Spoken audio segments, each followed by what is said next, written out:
mau mula dulu. Boleh jadi. Kita banyak tengok jenis haiwan. Harap-harap boleh teka. Aku pun tak sabarnya. Jadi, buat gaya betul-betul tau.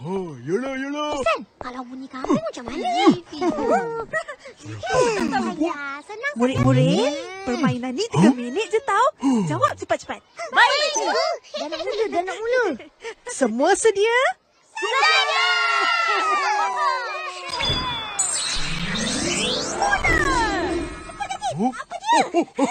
Saya tahu ini. Ini. Tak boleh cakap. Buat gaya dengan bunyi je. Betul. Apa jadi ni? Buaya, harimau. Kucing garang. Boleh cuba lagi? Cepat. Singa. Betul.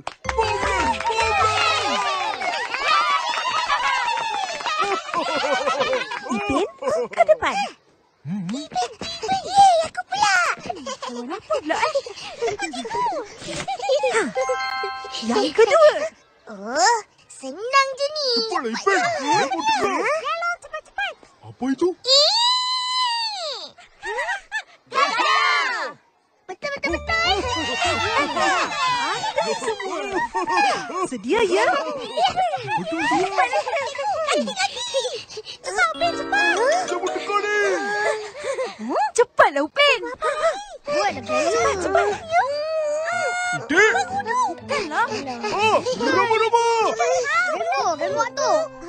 Ular. Apa benda? Bunyi dia macam mana? Yo, apa ni? Semua salah. Masa dah tamat. Geramnya tak dapat jawab. Susah betul. Apa itu gambar? Dapat teka 2. Tak tahu. Haiwan apa entah? Siapa tahu? Bukan.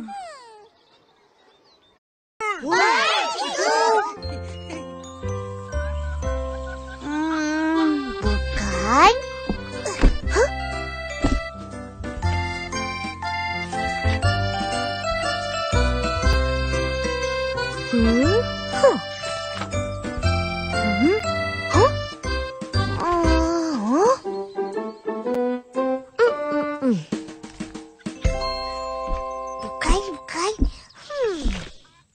Banyaknya buku. Rajin cucu Opah membaca. Sebenarnya, Opa, kita orang nak cari nama haiwan ni. Opa tahu? Pelik benar haiwan ni. Opah tak pernah tengok. Kau tahu, Ros? Cuba tengok lukisan ni. Ros, tahu ke atau tak tahu? Tengok lukisan ni. Dugong! Betul. Ada.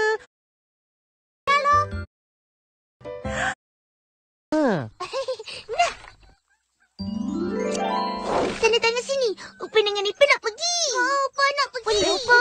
Bolehlah. Cepatlah, Opa. Tanda tangan. Cepatlah. Apa ni? Nak pergi mana?